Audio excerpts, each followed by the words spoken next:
देनी है, उसके थ्रू लेटरल डिस्प्लेसमेंट शो कराना है, जिसमें फॉर्मूला आपका निकल के आता है lateral shift is equal to 1 minus 1 upon N.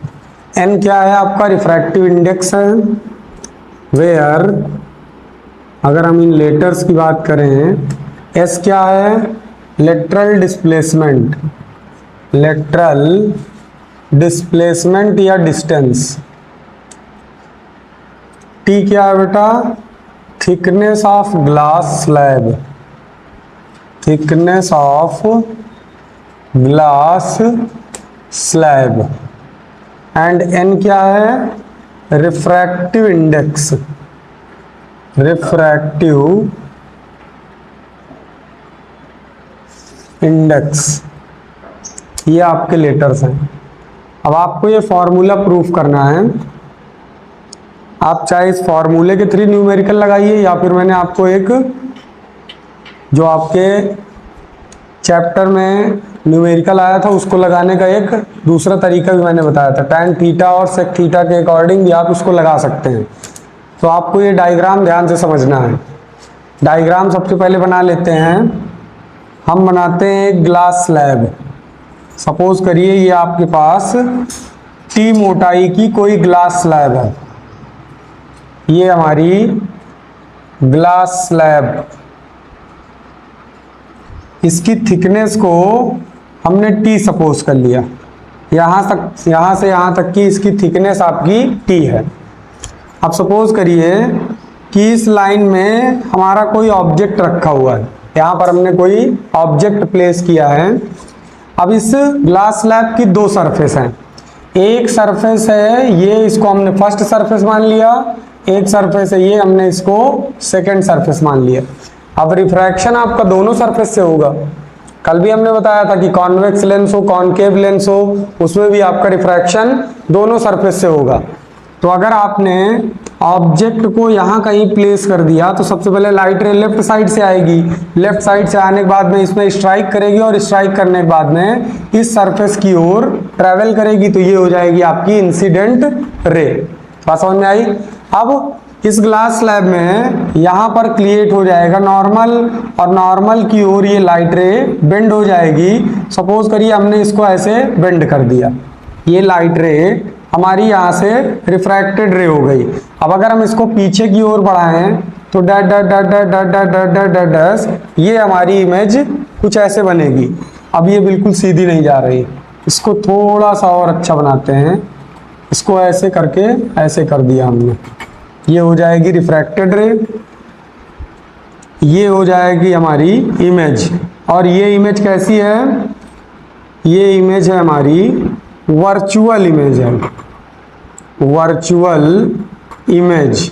और हमने इसको नाम दे दिया इनिशियल इमेज, यानी इस ऑब्जेक्ट की इनिशियल इमेज बन रही है फर्स्ट सरफेस से। बात समझ में आई? अब आपको मीडियम सपोज करने हैं तो इस मीडियम को आप n1 सपोज कर लीजिए, ग्लास स्लैब की मीडियम को n2 सपोज कर लीजिए, और अगेन आपका मीडियम n1 है। आगे एयर n1 को आप सपोज कर सकते हैं 1, किसके लिए? एयर के लिए। n2 को आप सपोज कर सकते हैं n, किसके लिए? ग्लास स्लैब के लिए। n2 इज इक्वल n, और n1 अगेन आपका क्या हो जाएगा? 1, क्योंकि यहाँ भी क्या है बेटा? एयर। एयर का मतलब रेयरर मीडियम। बात समझ में आई? अब फर्स्ट सरफेस से आपका रिफ्रैक्शन हो गया है। अब ये आपकी सेकंड सरफेस है, सेकंड सरफेस से आपका अगेन रिफ्रैक्शन होगा। तो ये रिफ्रैक्शन अब डेंसर मीडियम से रेयरर मीडियम की ओर होगा। तो ये रिफ्रैक्शन ऐसे होगा। अब अगर हम इस लाइट रे को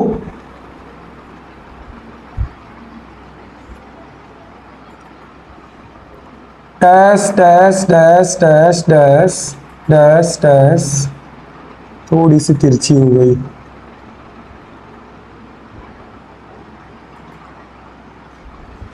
ये जो आपकी ये है, इसी को बोलते हैं हम लेटरल डिस्प्लेसमेंट। और देखिए ये वाली लाइट रे, ये वाली लाइट रे अप्रॉक्सीमेट पैरेलल है या एग्जैक्ट पैरेलल आपको दिख रही होंगी, दिख रही हैं? ये आपकी लेटरल डिस्प्लेसमेंट है।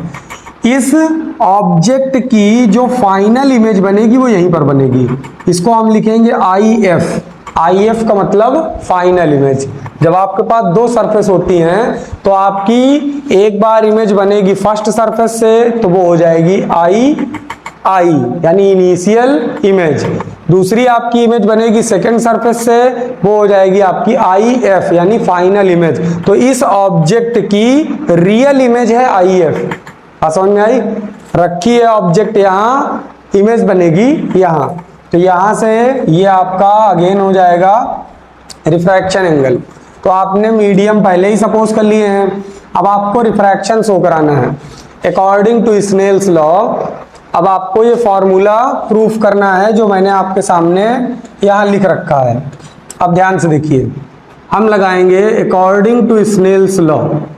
अकॉर्डिंग टू स्नेल्स लॉ, ठीक। अभी मैंने आपको बताया था कि आपको दो बातें याद रखनी है, N2 और N1। N2 में मैंने क्या लिखा था? जिससे लाइट आ रही है, जिससे लाइट आ रही है। और N1 में क्या लिखा था? जिसमें लाइट जा रही है, जिसमें लाइट जा रही है। ये आपको याद रखना है, N1 N2 और अगेन आपके पास क्या है? N1। तो हमारे पास फॉर्मूला है N2 अपॉन N1, और अगर हम इसको लेटरल डिस्प्लेसमेंट और अपैरेंट डिस्प्लेसमेंट के फॉर्म में लिखें तो N2 upon N1 is equal D upon D dash real depth upon apparent depth. अब इसको सॉल्व करने से पहले हम इसकी डिस्टेंसेस सपोज कर लेते हैं। ऑब्जेक्ट से फर्स्ट सरफेस की डिस्टेंस को कुछ सपोज कर लीजिए। ऑब्जेक्ट से यानी यहां से डैश इस फर्स्ट सरफेस की डिस्टेंस को हमने सपोज कर लिया x, ठीक। ये डिस्टेंस हमें नहीं पता है तो इस डिस्टेंस को हम फाइंड करेंगे पहले। अभी ये हमको नहीं पता है तो हम इसको फाइंड करेंगे। हमको ऑब्जेक्ट से सेकंड सरफेस तक की डिस्टेंस भी पता है। पूछो कैसे पता है? x हमने इसको सपोज किया है और t इसकी खुद है, तो t में x जोड़ दोगे तो क्या हो जाएगी? x प्लस t हो जाएगी। बात समझ में आई? तो हम पहले फर्स्ट सरफेस में अपना फॉर्मूला लगाते हैं। फर्स्ट सरफेस में अगर फॉर्मूला लगाएंगे तो N2 upon N1 D upon D dash. तो बेटा हमारी ऑब्जेक्ट की फर्स्ट सरफेस से रियल डिस्टेंस कितनी है? x। बात समझ में आई?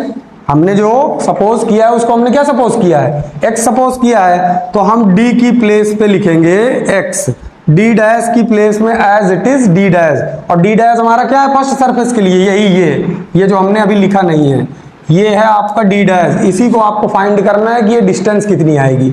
अब ध्यान से देखिए, N2 अपॉन N1, लाइट कहां से कहां ट्रेवल कर रही है? N1 से N2 में। अब जरा ध्यान से देखो इस सरफेस को, ये आपकी फर्स्ट सरफेस है, यहीं पर सारा खेल है। आपकी लाइट बेटा जा रही है N1 से, पर जिससे लाइट आ रही है वो क्या है? जरा ध्यान से देख लो, किससे लाइट आ रही है? ये वाली N2 से ही तो आ रही है। इसको भूल जाओ आगे, वो तो सेकंड सरफेस की ओर जा रही है। हमें सिर्फ किससे लेना देना है? फर्स्ट सरफेस से। लाइट आपकी गई किससे? N1 से। ऑब्जेक्ट आपका कहां प्लेस है? N1 में ही तो प्लेस है। यहां से लाइट यहां गई, यहां से इसका रिफ्रैक्शन हो रहा है, तो रिफ्रैक्शन से लाइट कहां आती हुई प्रतीत हो रही है? आई में प्रतीत हो रही कि नहीं? ये आपकी इनिशियल इमेज है। बात समझ में आई? ANG को क्या हो रहा है? GNA हो रहा है कि नहीं? ANG यहां से यहां जा रही है, लेकिन यहां से क्या बन रहा है? GNA। तो यहां आप N2 की प्लेस पे क्या लिखोगे? 1, और N1 की प्लेस में क्या लिखोगे? N, क्योंकि लाइट आपकी जा कहां से रही थी? N1 से, और जाती हुई कहां से प्रतीत हो रही है? N2 से। तो ये रिवर्स हो जाएगा, N2 अपॉन N1 में 1 अपॉन N लिखेंगे आप, और इसमें से D डैश की वैल्यू आपको मिल जाएगी NX। ये हो जाएगी आपकी वर्चुअल इमेज। वर्चुअल इमेज की डिस्टेंस क्या हो जाएगी, d dash is equal n into x. तभी तो इससे ज्यादा होगी, क्योंकि इसका रिफ्रैक्शन किससे हो रहा है, ग्लास स्लैब से हो रहा हो। ग्लास स्लैब का रिफ्रैक्टिव इंडेक्स कितना है, n। तो ANG को किसमें कन्वर्ट कर रहा है, 1/GNA। ये फॉर्मूला हमने आपको बताया था कि नहीं, ANG इज इक्वल 1/GNA। यानी एयर से लाइट जब ग्लास में जाएगी और ग्लास से जब एयर में आएगी तो क्या हो जाएगा, 1/GNA हो जाएगा। तो ANG इज इक्वल 1/GNA। तो आप n को क्या लिख सकते हो, 1/n लिख सकते हो। किसके लिए, GNA के लिए। बात समझ में आई। तो यहां पे आपने इस फॉर्मूले का यूज किया है और यहां से आपका d डैश आ गया है n इंटू एक्स। तो आपकी ये वाली डिस्टेंस आ गई nx। बात समझ में आई। यहां पर आपने किसका यूज किया है, फर्स्ट सरफेस का यूज किया है डैश। अब आप किसका यूज करोगे, सेकेंड सरफेस का यूज करोगे।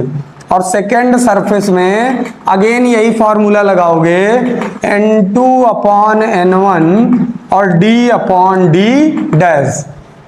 बात समझ में आई, नहीं आई। अब सेकेंड सरफेस के लिए बेटा आपकी रियल डिस्टेंस क्या है, जरा ध्यान से देखो। ये रहा आपका ऑब्जेक्ट, ठीक, ये आपका ऑब्जेक्ट है। सेकेंड सरफेस के लिए आपको कहां तक जाना है, यहां तक जाना है। बात समझ में आई कि नहीं। फर्स्ट सरफेस में हमारी जो डिस्टेंस थी वो ये थी, ये हमारी रियल थी और ये हमारी अपैरेंट थी। बात समझ में आ गई, नहीं आ गई। अब सेकेंड सरफेस में आपकी जो ऑब्जेक्ट, ये आपका ऑब्जेक्ट का काम करेगा। तो ये बन गया आपका वर्चुअल ऑब्जेक्ट, वर्चुअल ऑब्जेक्ट, ठीक। अब आप डिस्टेंस कहां से लोगे, यहां से। और आपकी इमेज कहां बन रही है, ध्यान से देखो, आपकी इमेज बन रही है यहां। तो आपको ये वाली डिस्टेंस चाहिए। ये अब आपका वर्चुअल ऑब्जेक्ट है, ये आपकी फाइनल इमेज है। आपको डिस्टेंस चाहिए यहां से। तो ये आपकी डिस्टेंस ओवरऑल यहां से ली जाएगी। अब ये आपका ऑब्जेक्ट का वर्क करेगा। तो ये डिस्टेंस है आपकी nx is equal d dash और यहां तक, और सेकेंड सरफेस है आपका यहां तक। तो आप d में से क्या ऐड करोगे, d डैश में क्या ऐड करोगे, t ऐड करोगे। बात समझ में आई। तब आपका ऑब्जेक्ट मिलेगा और ऑब्जेक्ट की डिस्टेंस ही क्या हो जाएगी, आपकी रियल डेप्थ हो जाएगी। तो आप यहाँ पे d की जगह क्या लिखोगे, अब आपका हो जाएगा d डैश प्लस t। और ध्यान से देखिए, अब आपकी लाइट रे कहां से कहां जा रही है, n2 से n1 में जा रही है। मतलब इस बार कोई चेंजमेंट नहीं हो रहा है। जैसे ही आपकी लाइट यहां से इंटर की, पहले ANG बना, फिर क्या बना, GNA बना। तो आपने 1/n लिखा।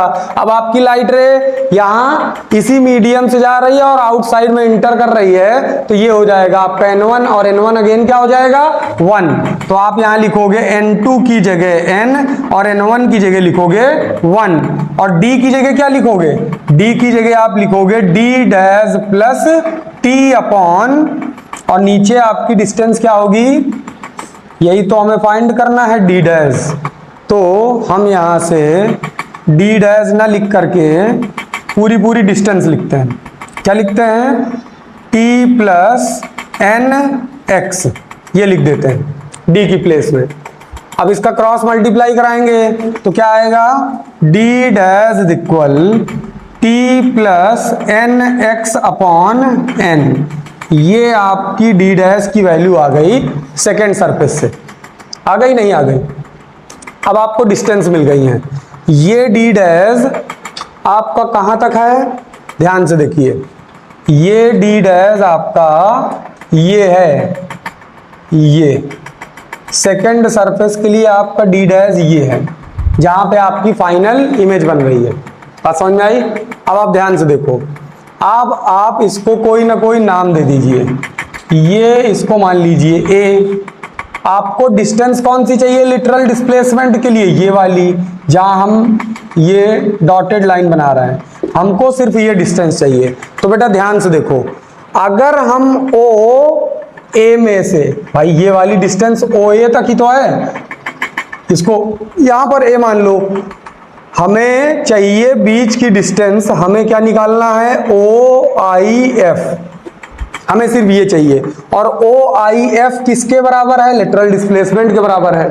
ठीक, अगर हम ओ ए में से आई एफ ए घटा दें, सब्ट्रैक्ट कर दें, अगर हम यहां पे लिखें O I F is equal O A minus I F A, तो हमारी लेटरल डिस्प्लेसमेंट एस नहीं मिल जाएगी क्या?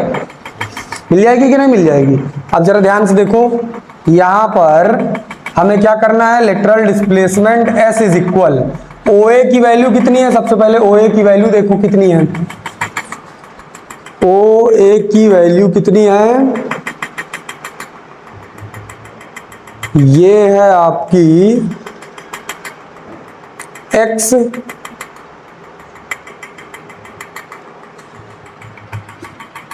और हमने अभी d डैश निकाला है t plus N X upon N. ये तो हो गया आपका क्या? आई एफ ए, इसको हम रखेंगे यहां, और ओ ए में हम क्या लेंगे?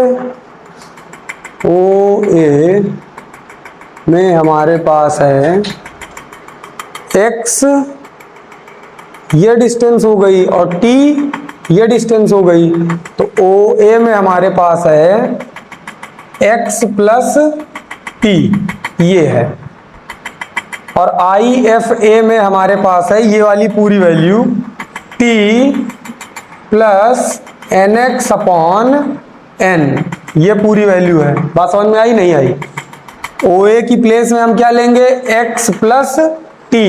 भाई यहां से यहां तक की फर्स्ट सरफेस x हो गई, और इसमें अगर t को ऐड कर दें तो ओ ए बन जाएगा। आई एफ ए ही हमारा क्या था? d डैश, ये d डैश हमने यहां लिखा हुआ है t plus N X upon N, तो हमने इसको लिख दिया। अब इसके अपॉन में क्या है बेटा? 1।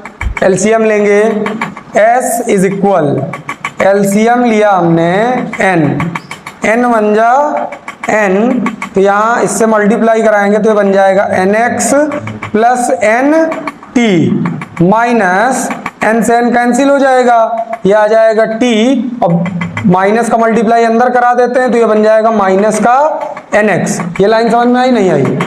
इस माइनस का अंदर मल्टीप्लाई किया तो t माइनस का हो गया और माइनस का nx हो गया। इस माइनस के nx से ये प्लस का nx कैंसिल हो गया, तो हमारे पास क्या बचा? हमारे पास बचा s इज इक्वल, यहां पर बचा बेटा एन टी माइनस टी और अपॉन में बचा n। अब ध्यान से देखो, t कॉमन ले लेते हैं, तो अगर हम t कॉमन ले लेते हैं तो यहाँ पे बचेगा n माइनस 1 और ब्रैकेट में अपॉन में बचेगा n। कोई समस्या? अब अगर हम इसको बेटा, ये इसके एलसीएम में भी है, ये इसके एलसीएम में है, अगर हम इसको अलग अलग लिख दें तो ऐसे लिखेंगे s is equal T n upon n minus 1 upon n, n से n कैंसिल हो गया, फॉर्मूला क्या बन गया? फॉर्मूला बन गया s is equal to 1 minus 1 upon n। ये बन गया फॉर्मूला जो हमने यहाँ पे लिखा था। बन गया फॉर्मूला। सबसे पहले हमने क्या किया? फर्स्ट सरफेस का यूज किया। फॉर्मूला हमने लगाया n2 upon n1 real depth upon apparent depth. Real depth हमने अपने आप सपोज की थी x, फर्स्ट सरफेस से ऑब्जेक्ट तक की x सपोज की। उसके बाद हमने अपैरेंट डेप्थ फाइंड किया है, खुद से फाइंड किया है। d डैश की वैल्यू क्या आ जाएगी? d डैश की वैल्यू आ गई हमारी n into x. n2 upon n1 में ध्यान से देखिए हमने क्या किया है? ang और gna का यूज किया है, तो ang is equal 1 upon gna होता है, इसलिए हमने n2 इसको रिवर्स करके लिखा 1 अपॉन n। तो यहां से d डैश की वैल्यू आ गई। फिर सेकंड सरफेस पे हमने फिर से सेम फॉर्मूला लगाया। अब हमने क्या किया? d को पहले फाइंड किया खुद से, तो ध्यान से देखिए d आपका क्या हो जाएगा?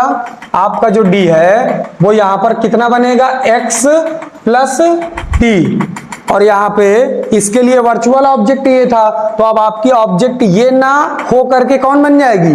IE बन जाएगी। तो इसकी डिस्टेंस हमने अभी अभी निकाली थी, d dash is equal n into x. n into x में अगर हम t जोड़ दें तो हम सेकंड सरफेस पहुंच जाएंगे। तो हमने nx प्लस टी ले लिया और d डैश हमें फिर फाइंड करना था, तो हमने d डैश को d डैश लिखा रहने दिया, d डैश को ऊपर ले गए, n नीचे आ गया, तो d डैश आ गया t plus nx upon n। अब हमारी ये मिल गई हमको क्या, अपैरेंट डेप्थ किसके लिए, सेकंड सरफेस के लिए।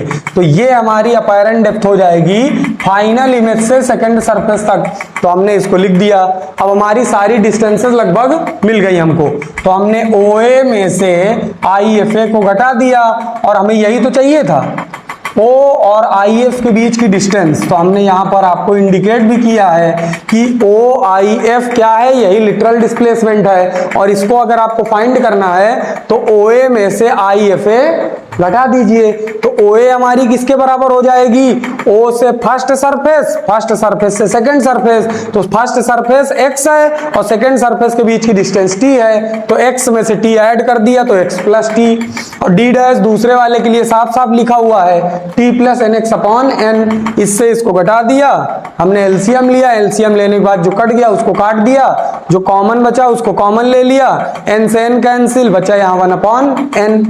अब ये फॉर्मूला तभी तक वैलिड है जब तक